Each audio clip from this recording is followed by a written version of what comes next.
ہم نے قرآن کو لیلۃ القدر میں اتارا، تمہیں کیا خبر کہ لیلۃ القدر کیا ہے؟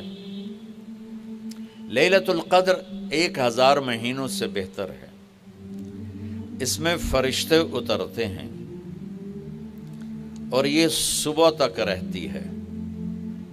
لفظ قدر عربی میں اس کا ایک مطلب ہے قیمت، سبحان اللہ۔ تو اللہ نے کہا میں تمہیں بتاؤں، آپ سب تاجر بیٹھے ہو، لیلۃ القدر کی قیمت کیا ہے؟ 1000 مہینوں سے بہتر ہے، 1000 مہینوں سے بہتر ہے۔ اب 1 روپے پر 1000 نفع لے سکتے ہیں؟ دنیا میں کوئی ایسا کاروبار ہے؟ جو ہیروئن بیچتے ہیں وہ بھی نہیں لے سکتے۔ اور میرا اللہ کہہ رہا ہے ایک رات 1000 مہینے، یعنی کوئی 82-83 سال۔ یہ تو آ گیا پہلا قدر۔ دوسرا اس کا مطلب ہے تنگ پڑ جانا، تنگ پڑ وقت فقدر علیہ رزقہ۔ تو تنزل الملائکۃ فیہا، تنزل الملائکۃ والروح فیہا، کہ اس رات اتنے فرشتے اترتے ہیں کہ زمین تنگ پڑ جاتی ہے، سبحان اللہ، اتنے فرشتے آتے ہیں زمین تنگ پڑ جاتی ہے۔ تیسرا مطلب ہے قدر، مقدار کو، تو اللہ تعالیٰ نے اس کا آخری مطلب بھی بتایا، سلام ہی حتی مطلع الفجر، کہ یہ فجر کی نماز تک، فجر کی اذان تک یہ رہتی ہے۔ 3 مطلب ہیں قدر کے، تینوں اللہ نے قرآن میں کور کیے۔ قیمت کیا ہے؟ 1000 مہینوں سے بہتر۔ تنگی کیا ہے؟ فرشتوں سے زمین بھر جاتی ہے۔ مقدار کیا ہے؟ صبح صادق۔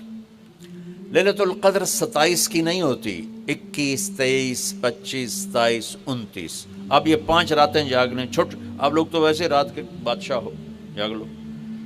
تو لیلۃ القدر مسجد میں نہ گزارو، گھر میں گزارو۔ یہ مسجدوں میں اشتہار لگ جاتے ہیں، فلاں کے ساتھ شب قدر گزاریں، فلاں حضرت کے ساتھ شب قدر گزاریں، پھر ادھر کوئی صلاۃ تسبیح پڑھ رہا ہے باجماعت، عورتیں صلاۃ تسبیح کی جماعت کرا رہی ہیں، اور پتہ نہیں اور کتنی عجیب و غریب قسم کی عبادات شروع ہو جاتی۔ یہ نفلی عبادت ہے، میرے نبی گھر میں پڑھتے تھے۔ آپ نے اشراق کے سوا ہر نفل گھر پڑھا، ہر سنت گھر میں پڑھی، تو آپ لیلۃ القدر کو یہ مستورات بھی آپ بھی اکٹھے ہو کے نہیں منانا، الگ الگ مصلی بچھا کر اپنے اللہ سے رونا دھونا کرو، اپنے اللہ کو منانا کرو، میں بھی کروں، آپ بھی کریں۔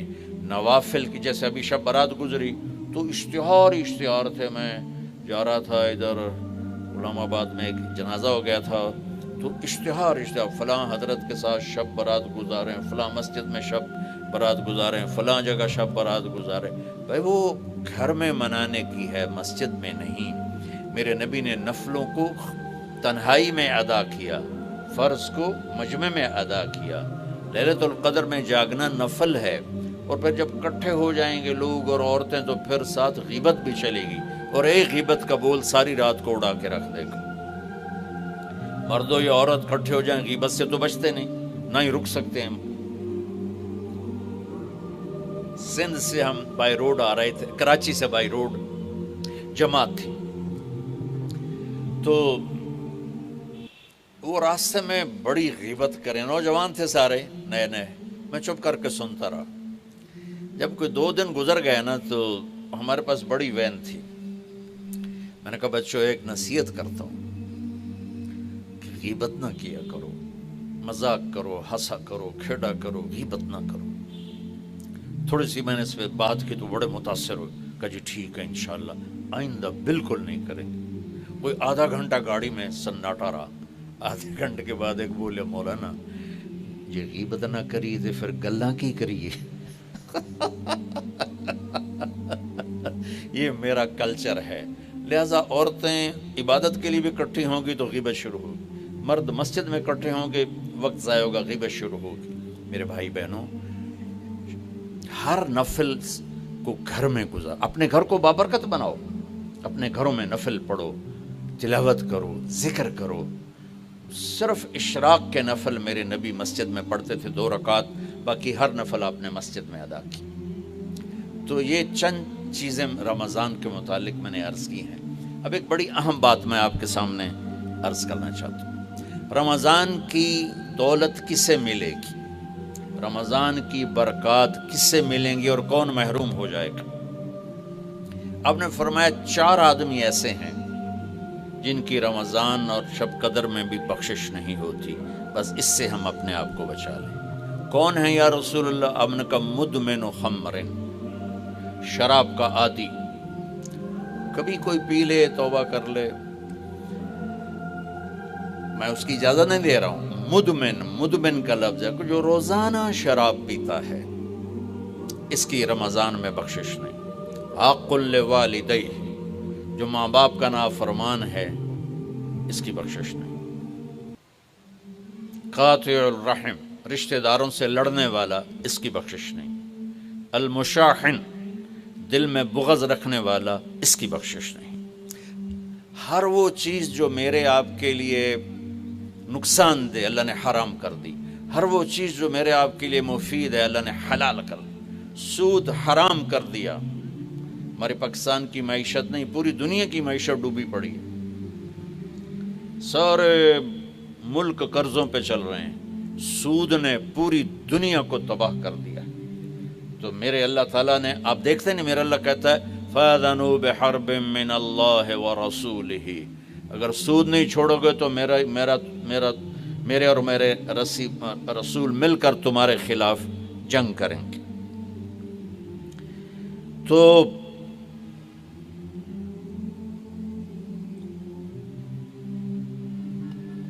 ہر وہ چیز جو مضر ہے اللہ اس سے بند، چونکہ سود چند ہاتھوں میں دولت کٹھی کر دیتا ہے اور غریبوں کے چولہے ٹھنڈے ہو جاتے ہیں. یہ اللہ کو ناپسند. جو بھی بھائی پھنسے ہوئے ہیں نکلنے کی نیت کریں اور کوشش کریں، انشاءاللہ چین کی نیند سوئیں گے، چین کے سے اٹھیں گے.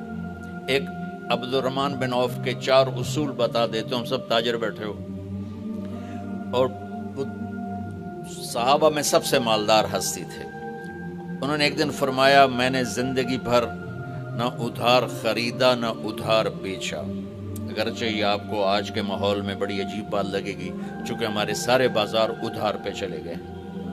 انہوں نے نہ کبھی ادھار خریدا نہ ادھار بیچا. تو کتنا سکون ہو گیا، آرام سے سو رہے ہیں. اب ہماری تجارت میں ادھار خرید رہے ہیں ادھار بیچ رہے ہیں، کبھی وہ تنگ کرتا ہے کبھی یہ تنگ کرتا ہے. تو ایک اس موبائل نے تباہی پھیر دی،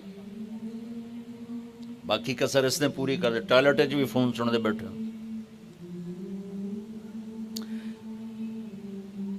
کبھی سٹاک نہیں کیا مال کو، کبھی سٹاک نہیں کیا، جو ہی نفع ملا فوراً بیچ دیا. واہ واہ. تو ادھار خریدا نہیں، ادھار بیچا نہیں، 2 کبھی سٹاک نہیں کیا، 3 اور کبھی سودے کا عیب چھپایا نہیں.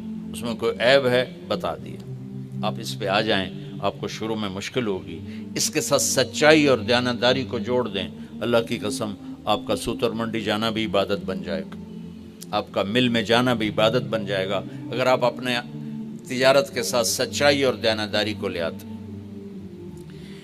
تو اللہ نے شراب حرام قرار دی کہ یہ تباہ کر دیتی ہے، ساری برائیوں کی جڑ ہے. تھوڑا سا اوپر دیکھیں قرآن کیا کہتا ہے. اللہ تعالیٰ کہتا ہے یہاں نہ پی، تو مجھ سے قرآن سن. کیا؟ ان الابرار یشربون من کاس کان مزاجها کافورا عینا یشرب بها عباد اللہ یفجرونها تفجیرا یوفون بالنذر ویخافون ویطعمون الطعام على حبه مسکینا ویتیما واسیرا انما نطعمکم لوجه اللہ لا نرید منکم جزاء ولا شکورا انا نخاف من ربنا یوما عبوسا قمطریرا فوقاهم اللہ شر ذلك اليوم ولقاهم نظرة وسرورا وجزاهم بما صبروا جنة وحريرا متكئين فيها على الأرائك لا يرون فيها شمسا ولا زمهريرا ودانية عليهم ظلالها وذللت قطوفها تذليلا ويطاف عليهم بآنية من فضة وأكواب كانت قوارير من فضة قدروها تقديرا ويسقون فيها كأسا كان مزاجها زنجبيلا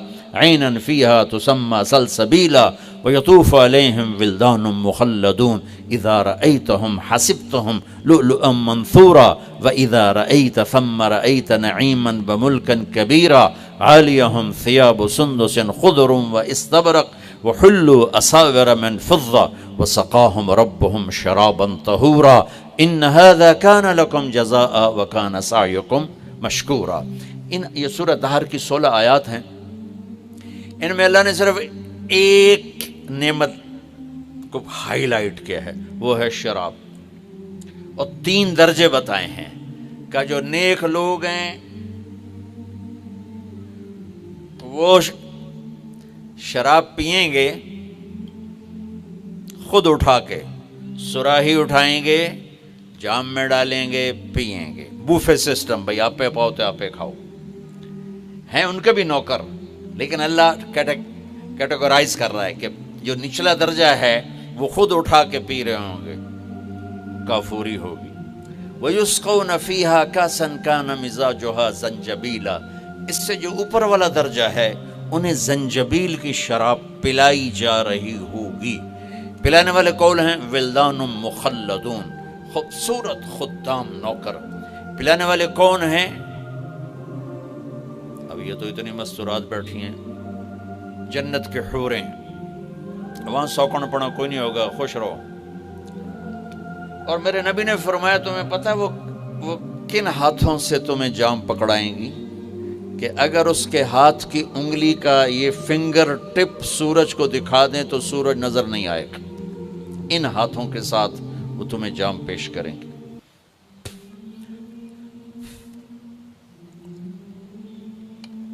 ایک وی جیسے آپ سب وی آئی پی بیٹھو نا، باجی ممبر ہی آ سکتے ہیں اور کوئی نہیں آ سکتا، تو یہ وی آئی پی ہو گئے. تو ایک اللہ کی جنت میں وی آئی پی لوگ ہیں. وہاں کیا ہے؟ وَسَقَاهُمْ رَبُّهُمْ شَرَابًا طَهُورًا. اللہ تعالیٰ کہہ رہا ہے وہاں تیرا رب خود تجھے پلائے گا. سبحان. تو اللہ نہ کرے کسی میں یہ عادت ہو، ہے تو آنے والا رمضان ہے بھائی، توبہ کر. دوسری جو چیز ہے نا، اس کے لیے جو اللہ نے لفظ استعمال کیا وہ بڑا خوفناک ہے. عاق لوالدیہ. اللہ تعالیٰ اپنے بارے میں کہتا ہے من یعص اللہ ورسولہ، جو میرے اور میرے رسول کی نافرمانی کرتا ہے. اور عاق ہوتا ہے ذرا ویکھیا جائے،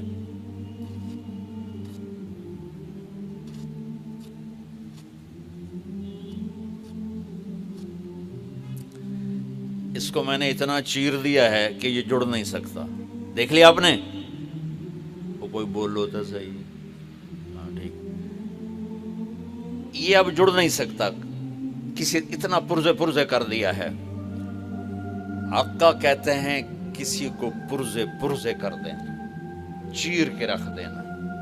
تو یہاں بڑا خوفناک لفظ اللہ نے اس نبی نے استعمال کیا کہ جو اپنے ماں باپ کے دلوں کے ٹکڑے کر دے، جگر کو جلا کے رکھ دے، اس کم بخت کی پورے رمضان میں بخشش نہیں ہوگی.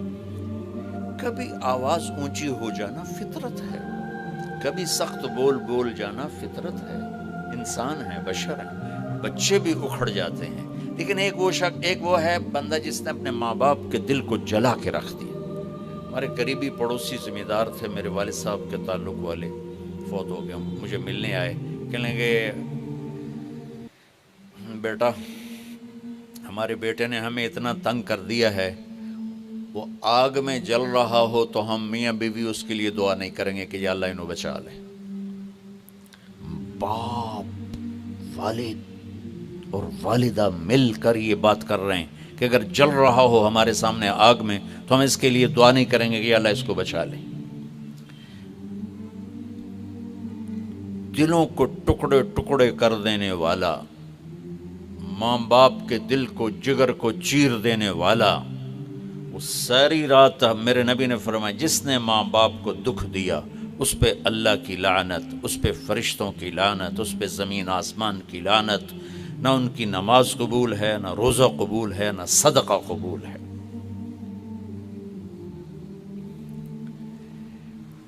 میرے نبی جنت میں گئے تو آپ نے تلاوت سنی. آپ نے کہا یہ کون تلاوت کر رہا ہے؟ کہا جی حارثہ بن نعمان. تو آپ بڑے حیران ہوئے، حارثہ بن نعمان تو جیندہ بیٹھا ہے. میں آپ سپیکر کوئی مل جل کے آپ کو 1000-1200 کا مجمع ہے تو آپ کے لیے سپیکر لگا ہوا ہے. حارثہ مدینے میں قرآن پڑھتا ہے، 7 آسمان کو چیر کے آواز جنت میں چلی جاتی. آپ نے کہا وہ کیسے؟ کہا جی ماں کی ایسی خدمت کی ہے کہ جب قرآن پڑھتا ہے اللہ ساری جنت کو سناتا ہے. سبحان اللہ. اور آپ کو قرآن سے بتاؤں، وَقَضَىٰ رَبُّكَ أَلَّا تَعْبُدُوا إِلَّا إِيَّاهُ. اللہ نے اپنا حق صرف ایک آیت میں بتایا. اب سننا، وَبِالْوَالِدَيْنِ إِحْسَانًا إِمَّا يَبْلُغَنَّ عِندَكَ الْكِبَرَ أَحَدُهُمَا أَوْ كِلَاهُمَا فَلَا تَقُل لَّهُمَا أُفٍّ وَلَا تَنْهَرْهُمَا وَقُل لَّهُمَا قَوْلًا كَرِيمًا واخفض لهما جناح الذل من الرحمة وقل رب ارحمهما كما ربياني صغيرا ربكم أعلم بما في نفوسكم إن تكونوا صالحين فإنه كان للأوابين غفورا. 9 جملے اللہ نے اب ماں باپ کے حق میں اتارے. 9 جملے. اگر آپ کے والدین زندہ ہیں تو اللہ کے واسطے ان کی دعا لے لو. ایک خاتون نے پیغام بھیجا، جی میرے خاوند انتقال ہو رہا ہے، کلمہ نہیں پڑھا جا رہا. صحابی علقمہ رضی اللہ تعالیٰ. آپ تشریف لے گئے. اب کہلوانے والے رسول اللہ اور کہنے والا صحابی. آپ نے کہا بیٹا کہو لا الہ الا اللہ. کہا جی کہا نہیں جاتا، بول رہا ہے کلمہ نہیں پڑھا جا رہا. تو آپ نے فوراً پوچھا والدین میں کون زندہ؟ کہا جی ماں. آپ نے پوچھا ناراض ہے؟ کہا جی ہاں. تو آپ نے پیغام بھیجا آپ آتی ہیں یا میں آ جاؤں؟ انہوں نے کہا نہیں یا رسول اللہ میں ہی آ جاتی. وہ آئیں تو آپ نے کہا آپ اپنے بیٹے سے ناراض ہیں؟ کہا جی میں ناراض ہوں. کیا ناراضگی؟ اب سننا ذرا کیا ناراضگی ہے. کہا یا رسول اللہ کوئی گلہ نہیں اس کے دین کا، راتوں کو اٹھ کے تہجد میں قرآن پڑھتا ہے، دن میں روزے رکھتا ہے، لیکن جب بھی مجھ سے بات کرتا ہے تو بڑی بدتمیزی سے کرتا ہے، اوکھا ہو کے بولتا ہے، تو اس سے میرا دل ٹوٹ گیا ہے. آپ نے فرمایا معاف کر دوں. تو اتنی دکھی تھی، اللہ کے نبی کے کہنے پر بھی کہا یا رسول اللہ میرا جی نہیں چاہتا میں اسے معاف کروں. آپ نے فرمایا اگر میں اسے آگ میں جلاؤں تو سفارش کرو گی؟ کہا جی پھر تو کروں گی، اتنا تو میرا جگر نہیں کہ جلتا دیکھو. آپ نے فرمایا اگر تو نے اسے معاف نہ کیا تو یہ اللہ کی آگ میں جلے گا. اچھا یا رسول اللہ میں معاف کرتی ہوں. آپ نے کہا بیٹا کہو لا الہ الا اللہ. اس نے کہا لا الہ الا اللہ محمد الرسول اللہ، اور اس کی جان نکل گئی. پھر آپ نے اس کا جنازہ پڑھایا، قبر میں اتارا، اور پھر یہ اعلان کیا جس نے ماں باپ کو تنگ کیا اس پہ اللہ کی لعنت، فرشتوں کی لعنت، زمین آسمان کی لعنت. نہ ان کی نماز قبول ہے، نہ روزہ قبول ہے، نہ اس کا صدقہ قبول ہے. تو عاق لوالدیہ، عاق لوالدیہ. تو بھائیو ماں باپ بہت بڑا خزانہ ہے. میرے نبی جیسی ہستی نے کہا کاش میری ماں ہوتی تو ان کی ایسی خدمت کرتا کہ میں عشاء کی نماز کے مصلی پہ کھڑا سورۃ فاتحہ پڑھ رہا ہوتا اور ادھر سے آواز آتی محمد، تو میں اپنی ماں کے لیے نماز توڑ دیتا. تو اپنے والدین کی دعا لینا بہت بڑا سرمایہ ہے، بہت بڑا خزانہ ہے. تیسرا میرے نبی نے فرمایا قاطع رحم، رشتوں کو توڑنے والا، لڑائی جھگڑے کرنے والا. میرے بھائیو اسلام پیغام محبت ہے، نفرت نہیں. اسلام پیغام اس کے ساتھ دوسرے کو بھی جوڑ دوں، المشاحن، جو دل میں کسی کے لیے نفرت رکھتا ہو، بغض رکھتا ہو، کینہ رکھتا ہو، حسد رکھتا ہو، ان سب کے لیے جنت کے دروازے بند ہو جاتے. پوری دنیا کے انسانوں کی مشترکہ ڈیمانڈ عزت دو، محبت دو، درگزر کرو. یہ ماسٹر کی ہے. جیسے یہ جاتے ہیں نا حرم شریف تو بڑے بڑے ہوٹل بن گئے، کتنے 100 ہزاروں کمرے ہیں، تو ہر کمرے کا ایک وہ کارڈ ہوتا ہے جس سے وہ کھل جاتا ہے، لیکن ایک کارڈ عملے کے پاس ہوتا ہے جس سے سارے کمروں کے دروازے کھل جاتے ہیں. پوری دنیا کے مرد عورتوں کے دل ایک کمرہ ہے، اس پر دروازہ لگا ہوا بند ہے، اس کی جو چابی ہے نا وہ محبت ہے. ماسٹر کی محبت دو، عزت دو، احترام دو. کوئی خطا ہو جائے معاف کرو. اگر یہ صفت نہیں ہے تو رمضان کے روزے بھی معاف نہیں کروا سکیں گے. میرے بھائیو، جیسے میری آواز آپ تک پہنچ رہی ہے نا، ایسے میرے دل سے نکلنے والی لہریں بھی آپ تک پہنچ رہی ہیں. تو محبتیں پوری دنیا کے 7 ارب انسانوں کی ضرورت. میرے نبی نے پوچھا اسلام کا سب سے بڑا عمل کیا ہے؟ صحابہ نے کہا نماز. آپ نے کہا نہیں. انہوں نے کہا جہاد. آپ نے فرمایا نہیں. انہوں نے کہا روزہ. آپ نے فرمایا نہیں. انہوں نے کہا حج. آپ نے فرمایا نہیں. کہا یا رسول اللہ پھر کیا ہے؟ تو آپ نے کہا محبت، اللہ کے لیے محبت کرنا. اس وقت پوری دنیا میں اللہ نے مجھے کئی دفعہ پھرائی ہے، محبتوں سے دنیا خالی ہو چکی. یہ بہت بڑا سرمایہ ہے. ان ماؤں سے کہتا ہوں، والدین سے کہتا ہوں، اگر اولاد کو نیک بنانا ہے اور آپ چاہتے ہو کہ جو آپ چاہتے ہیں ان کے اندر چلا جائے، تو ان کو محبت دو. ڈیٹا جاتا ہے نا، یہ آج کل پتہ نہیں یہ کیا ہے، یہ جو فون ہوتے ہیں ان میں بلوٹوتھ لگا ہوتا ہے. اگلے کا ڈیٹا لینے کے لیے اس کا بلوٹوتھ اور اپنا آن کرو تو ڈیٹا شفٹ ہو جاتا ہے. ہمارے دلوں میں کسی کے لیے غصہ ہے، کسی کے لیے نفرت ہے، کسی کے لیے چڑ ہے، کسی کے لیے حسد ہے، کسی کے لیے بغض ہے، کسی کے لیے کینہ ہے. شیشے پہ تیل لگ جائے تو صورت غائب ہو جاتی. جب دل میں یہ گندگیاں آتی ہیں تو ایمان کی صورت غائب ہو جاتی. دل کو دل سے راہ ہوتی ہے، میرے نبی کا فرمان ہے. بھائیو محبتیں بانٹو، محبتیں تقسیم